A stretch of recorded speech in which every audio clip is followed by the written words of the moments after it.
Hello friends, good morning. നമ്മുടെ Kerala TV സീരിയലിലേക്ക് എല്ലാവർക്കും സ്വാഗതം. അങ്ങനെ നമ്മുടെ നിധിയെ അപമാനിക്കുകയാണ് നീതുവിൻ്റെ ആങ്ങള.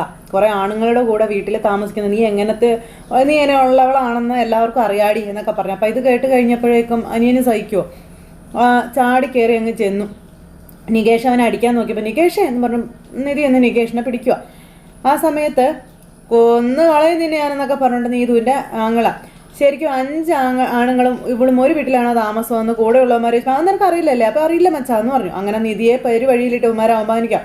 ഏറ്റവും മൂത്തത് ഒരു ഗുണ്ട, ഇവരുടെയൊക്കെ തന്ത നല്ല തണ്ണിയാണെന്ന് പറഞ്ഞു. അങ്ങനെ കാര്യങ്ങളെല്ലാം പറഞ്ഞു നിധിയെ ഭയങ്കരമായിട്ട് ഇവന്മാരെ അപമാനിക്കാം. അവിടെയുള്ള ഏതെങ്കിലും ഒരാൾ അങ്ങനെ പെരുമാറുന്നത് നിങ്ങൾ കണ്ടിട്ടുണ്ടോ എന്ന് ചോദിച്ചു നിധി അന്നേരം. അപ്പോൾ എന്തിനു കാണണം? നാട്ടുകാർ ആദ്യമേ പറയുന്നതല്ലേ എന്ന് ഇവന്മാർ പറയുക.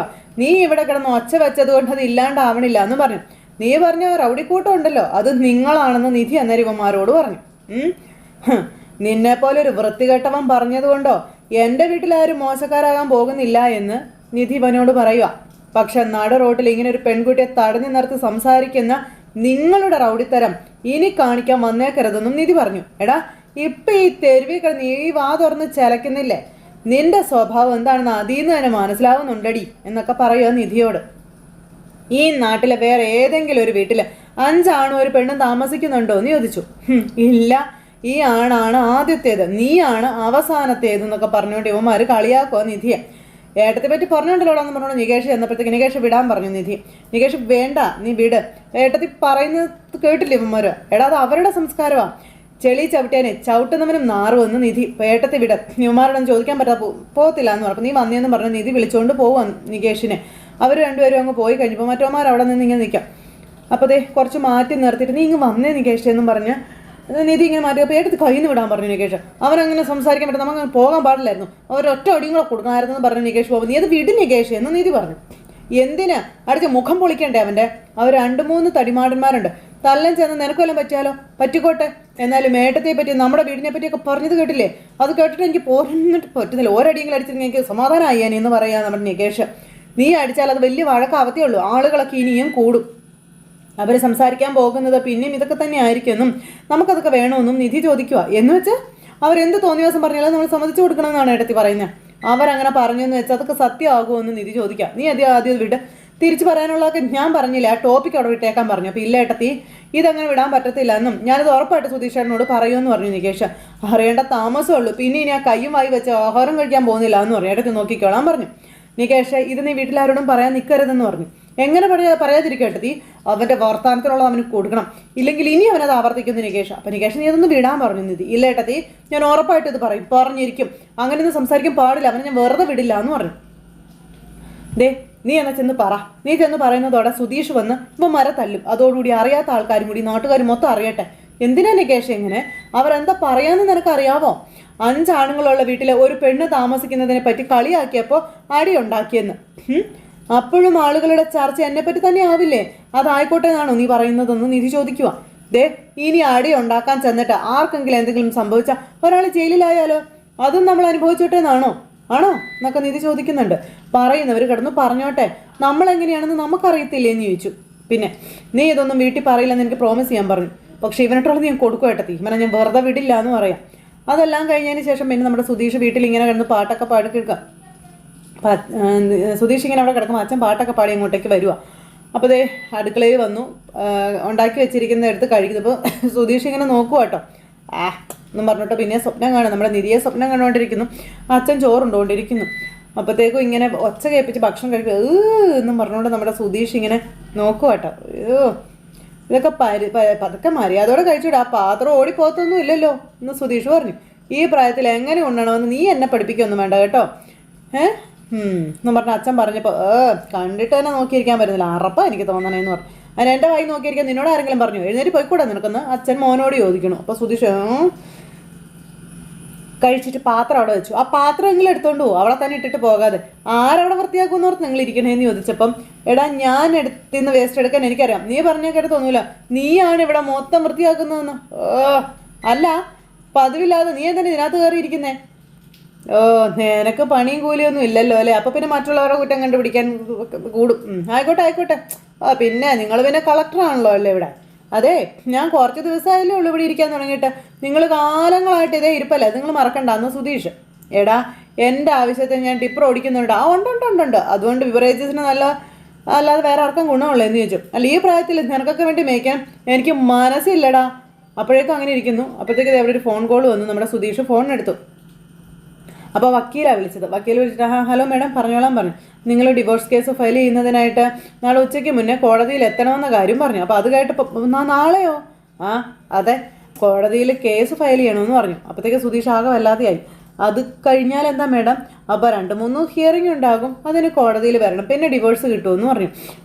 അല്ല മാഡം, ഇത് കുറച്ച് തള്ളി വെക്കാൻ പറ്റുമോ എന്ന് ചോദിച്ചപ്പം മനസ്സിലായില്ല എന്താ ഉദ്ദേശിക്കുന്നത്. അല്ല, ഈ അപ്ലൈ ചെയ്യുന്നതിനെക്കുറിച്ച്, അതിനെക്കുറിച്ച് ഞാൻ ചോദിച്ചതേ. അപ്പോൾ ഇത് കുറച്ച് തള്ളി വെക്കാൻ. അപ്പം എന്തു പറ്റി? ഇപ്പോൾ ഡിവോഴ്സ് വേണമെന്ന് നിങ്ങൾ തന്നെയല്ലേ പറഞ്ഞതെന്ന് ചോദിച്ചു. അപ്പോഴത്തേക്ക് അച്ഛൻ അവിടെ നിന്ന് നെയ്യമ്പൊക്കെ നീട്ടി അങ്ങ് വിടുവാണ്. അത് പിന്നെ മാഡം ഹലോ. അപ്പോഴത്തേക്ക് അച്ഛൻ അവിടെ നിന്ന് അങ്ങ് എഴുന്നേറ്റ് പോകുക. അപ്പം നിങ്ങൾ തന്നെയല്ലേ പെറ്റീഷനൊക്കെ ഒപ്പിട്ട് തന്നത്? ഞാനാണെങ്കിൽ ഡോക്യുമെൻറ്റ്സ് എല്ലാം തയ്യാറാക്കുകയും ചെയ്തല്ലോ, എന്നിട്ട് ഇപ്പോൾ വേണ്ടാന്ന് പറഞ്ഞാൽ എങ്ങനെയാണെന്ന് മാഡം ചോദിച്ചപ്പം മാഡം സത്യത്തിൽ എനിക്കിഷ്ടമല്ലായിരുന്നു മാഡം, പിന്നെ വൈഫ് പറഞ്ഞിട്ടാണ് ഞാനതൊക്കെ ചെയ്തതേ എന്ന് സുധീഷ് പറയാം. ഇപ്പോൾ എനിക്കത് വേണ്ടാന്ന് തോന്നുക എന്നൊക്കെ പറഞ്ഞപ്പം നിങ്ങളൊരു കാര്യം ചെയ്യുക, ആദ്യം വൈഫിനോട് ഇതിനെപ്പറ്റി ഒന്ന് സംസാരിക്കുക, എന്നിട്ട് നിങ്ങൾ എന്നെ അറിയിക്കാൻ പറഞ്ഞു. അല്ല മാഡം, അത് പിന്നെ വൈഫ് ഇവിടെ ഇല്ല എന്ന് പറഞ്ഞപ്പോഴത്തേക്കും മാഡം ഫോൺ കട്ടിച്ചു. കൊട്ടായല്ലോ ദൈവമേ, ഇനി എന്നെ ചെയ്യുമെന്ന് ഓർത്തോണ്ട് നമ്മുടെ സുധീഷ് ഇങ്ങനെ ഇരിക്കുക. ഇത് കഴിഞ്ഞ് പിന്നെ സുഭാഷിനെ കാണാനായിട്ട് പോയി. അപ്പോൾ എന്താണ് അതിൻ്റെ മുഖമൊക്കെ വല്ലാതിരിക്കണേന്ന് ചോദിച്ചു. അപ്പം സുഭാഷ് ഏട്ടാ, അത് വൈകിട്ട് ഏട്ടൻ വരുന്നത് വരെ സമാധാനത്തോടെ ഇരിക്കാൻ തോന്നിയില്ല, അതുകൊണ്ടാണ് ഞാൻ ഓടി പോകുന്നതെന്ന് പറഞ്ഞു. അപ്പോൾ എന്ത് പറ്റിയിടാ, എന്താ കാര്യം? അതെ, ആ വക്കീൽ വിളിച്ചായിരുന്നു. ഏത് വക്കീല? ഡിവോഴ്സ് കേസ് ഫയൽ ചെയ്യാൻ വേണ്ടി വിളിച്ച വക്കീലില്ലേ, പോയി കണ്ട അഡ്വക്കേറ്റ് വിമല. അവർ അയ്യോ അതിനിപ്പോൾ എന്താ അയ്യോന്ന് വെക്കാൻ? അല്ല, നീയും നിധിയും തമ്മിലുള്ള ഡിവോഴ്സ് ആകുമെന്ന് കേട്ടപ്പോൾ മുതൽ എൻ്റെ മനസ്സിനൊരു സുഖമില്ലടാ എന്ന് സുഭാഷ് പറഞ്ഞു. എടാ, രാത്രി ഒന്ന് സുഖമായിട്ടൊന്ന് ഉറങ്ങാൻ പോലും പറ്റിയിട്ടില്ലടാ എന്ന് പറഞ്ഞു. അങ്ങനെ നമ്മുടെ സുധീഷ് ഇങ്ങനെ ആലോചിക്കുക. അതായത് സുഭാഷ് കൂർക്കം വലിച്ചുറങ്ങിയത്. ബാക്കിയുള്ളവന് ഇവന് ഉറക്കവും ഇല്ല, ഒന്നുമില്ല, ബാക്കിയുള്ളവങ്ങളൊക്കെ കിടന്നുറങ്ങുമെന്നും പറഞ്ഞു. അപ്പോൾ സുധീഷ് ഇങ്ങനെ ആലോചിച്ചുകൊണ്ടിരിക്കുക. ഇത് തലേദിവസം രാത്രിയിലെ കാര്യം. എന്താടാ എന്ന് സുഭാഷ് ചോദിച്ചോ. എന്തിനാ എൻ്റെ സുഭാഷ് ഏട്ടാ ഇങ്ങനെ നട്ടാ കുരുക്കാത്ത നുണ പറയുന്നതെന്ന് ചോദിച്ചു. കൂർക്കം വലിച്ച് കിടന്നുറങ്ങാൻ ഞാൻ ദിവസം കാണുന്നല്ലേന്ന് ചോദിച്ചപ്പം അത് പിന്നെ ഇവിടുത്തെ പണിയും വീട്ടിലത്തെ പണിയൊക്കെ കഴിയുമ്പോൾ ക്ഷീണം കൊണ്ട് ഉറങ്ങിപ്പോകുന്നതാന്ന് പറഞ്ഞു. അപ്പോൾ അത് തന്നെയാണ് ഞാൻ ചോദിച്ചത് എന്ന് പറഞ്ഞു സുധീഷ്. എന്ന് കരുതി എനിക്ക് വിഷമമില്ലെന്നാണോ നീ പറയുന്നത്? എടാ, മനസ്സിലെ സങ്കടമൊക്കെ എത്രത്തോളം ഉണ്ടെന്ന് പറയുന്നത് എൻ്റെ കയ്യിൽ വേറെ വാക്കുകളൊന്നും ഇല്ലാണ്ടായിപ്പോയി, അതുകൊണ്ടാണ് എന്നൊക്കെ പറഞ്ഞുകൊണ്ട് സുഭാഷ്. അല്ല, ഞാനേ അവളോടൊന്ന് സംസാരിക്കട്ടെ. അപ്പോൾ എന്ത് സംസാരിക്കാൻ? അപ്പോൾ ഡിവോഴ്സ് ഒഴിവാക്കണം ഞാൻ പറയട്ടെ? എൻ്റെ പൊന്നു സുഭാഷ് ഏട്ടാ വേണ്ട, ചേട്ടനെങ്ങാനും സംസാരിച്ചാൽ അത് കൊള്ളാവത്തുള്ളൂ, ശരിയാവുന്നില്ല. അയ്യോ, അത് അവളുടെ പോയിന്റ് ഹോമിൽ നിന്ന് 2 ആർഗ്യുമെൻറ്റ് പറയുമ്പോൾ ചേട്ടൻ പിന്നെ അവളുടെ സൈഡാകും. എനിക്കത് അറിഞ്ഞൂടെ? പിന്നിപ്പോൾ എന്ത് ചെയ്യാനാ? പിന്നിപ്പോൾ ഞാൻ സംസാരിക്കാൻ പോവാന്ന് പറഞ്ഞു. എന്തോന്ന് സംസാരിക്കാൻ പോവാന്ന്? അല്ല, അവൾ വിചാരിച്ചിരിക്കുന്നതേ അവളെ പോലെ ഈ ബന്ധം അവസാനിപ്പിക്കാൻ ഞാനും ആഗ്രഹിക്കുന്നുണ്ടെന്നുള്ളതാണ്. അതങ്ങനെയല്ലെന്നും അവൾ മാത്രമാണ് ഭാര്യയുടെ സ്ഥാനത്ത് എൻ്റെ മനസ്സിലുള്ളതെന്നും ഞാൻ അവളെ അറിയിക്കാൻ പോവാ സുഭാഷ് ഏട്ടാ എന്ന് സുധീഷ് പറഞ്ഞു. എൻ്റെ മനസ്സിലുള്ളത് മുഴുവൻ ഞാൻ അവളോട് തുറന്നു പറയാൻ പോവുകയാണെന്ന് പറയുമ്പോൾ പറഞ്ഞിരിക്കുന്ന സുഭാഷ്. ഞാൻ ഇതുവരെ അവളോട് എൻ്റെ ഇഷ്ടം തുറന്നു പറഞ്ഞിട്ടില്ലല്ലോ, അത് പറയാതെ അവൾ എങ്ങനെ അറിയാനാണെന്ന് ചോദിച്ചു. അപ്പോൾ ചില പെൺകുട്ടികൾക്ക് ഇഷ്ടം നേരിട്ട് തുറന്നു പറഞ്ഞാലേ അത് മനസ്സിലാവത്തുള്ളൂ. നിധി അങ്ങനത്തെ ഒരു കുട്ടിയെ സുഭാഷ് ഏട്ടാ ആണോ? ഇനി ഞാൻ അവളെ ഇത്രയും സ്നേഹിക്കുന്ന കാര്യം ഡിവോഴ്സിന് ശേഷമാണ് അവൾ അറിയുന്നതെങ്കിലോ? അപ്പോൾ അവൾക്കത് വിഷമം തോന്നിയാലോ? എന്താ എന്നെ അറിയിക്കാതിരുന്നത് നമ്മൾ ചോദിച്ചാലോ എന്നൊക്കെ ചോദിക്കുമ്പം അതും ശരിയാണെന്ന് പറഞ്ഞ് സുഭാഷ് ഇങ്ങനെ നിൽക്കുക. അങ്ങനെ സുധീഷ് വിവരങ്ങളെല്ലാം സുഭാഷിനോട് പറയുന്നു. പറയുമ്പം ആത്മാർത്ഥമായിട്ട് നീ അവളോട് പറയണം, അതിൻ്റെ കൂടുതൽ നുണയും കൂടെ കയറ്റിയിട്ട് പറഞ്ഞേക്കരുത്. പൊതുവേ സ്ത്രീകൾക്ക് നുണ പറയുന്ന ആണുങ്ങളെ ഇഷ്ടമല്ല എന്ന് ഞാൻ പറഞ്ഞ് കേട്ടിട്ടുണ്ട്. ഇനി അവളുടെ മനസ്സിൽ എന്തെങ്കിലും ഇഷ്ടം നിന്നോടുണ്ടെങ്കിൽ അത് ഈ നുണകൾ കേട്ടിട്ടില്ലാണ്ടാകരുത്. കേട്ടല്ലോ? അപ്പോൾ ശരി, ഓക്കെ എന്ന് പറഞ്ഞിട്ട് ഇങ്ങനെ സുഭാഷ് പറഞ്ഞു വിടുവാണ്. അങ്ങനെ അവരങ്ങ് പോയി. അത് കഴിഞ്ഞപ്പോഴത്തേക്കും പിന്നെ കാണിക്കും നമ്മുടെ സുധീഷ് നേരെ നിധിയെ കാണാനായിട്ട് അങ്ങോട്ടേക്ക് ചെല്ലുന്നു. അപ്പോഴത്തേക്കും നിധിയും അതുപോലെ വേറൊരാളും കൂടെ ഇറങ്ങി വരുമ്പോൾ ഒരാളങ്ങോട്ടേക്ക് നിധി ഹായ് എന്നൊക്കെ പറഞ്ഞുകൊണ്ടിങ്ങനെ വന്നവർ ഹായ് പറഞ്ഞിരിക്കും. അപ്പോൾ സുധീഷ് മാറി നിന്ന് കേൾക്കും. അപ്പോൾ നിധി വീട്ടിലേക്കല്ലേ എന്ന് ചോദിച്ചു. അപ്പോൾ ഞാൻ ഡ്രോപ്പ് ചെയ്യാമെന്ന് പറഞ്ഞപ്പോഴേക്ക് സുധീഷ് ഞാൻ ഡ്രോപ്പ് ചെയ്യാമെന്നോ? അതിന് നീ വരാടോ എന്നൊക്കെ സുധീഷ് പറഞ്ഞു. അപ്പോൾ ഞാൻ പിന്നെ എന്തിനൊന്നാ വേണ്ട ഞാൻ പോയിക്കോളാവെന്ന് പറഞ്ഞു നിധി. അപ്പം സുധീഷ് ചിരിച്ചുകൊണ്ട് നിൽക്കാം. എന്തായാലും ഞാൻ ആ വഴിക്കല്ലടോ. എന്താ സാറേ നമ്മളെയൊന്നും ഡ്രോപ്പ് ചെയ്യില്ലേ എന്ന് ചോദിച്ചു. അയ്യോ എടോ, നിധിയുടെ വീട് ഞാൻ പോകുന്ന വഴിക്കല്ലേ, അതുകൊണ്ട് പറഞ്ഞതേ ഉള്ളൂ എന്ന് പറയുമ്പോൾ പറഞ്ഞ് നിൽക്കുക. അപ്പോഴേക്കും നിധി എന്ന് പറഞ്ഞ് സുധീഷ് പുറകെ ഇന്ന് വിളിച്ചു. ഹായ് എന്ന് പറഞ്ഞു. അപ്പോൾ സുധീഷ് എന്താ ഇവിടെ എന്ന് ചോദിച്ചു നിധി.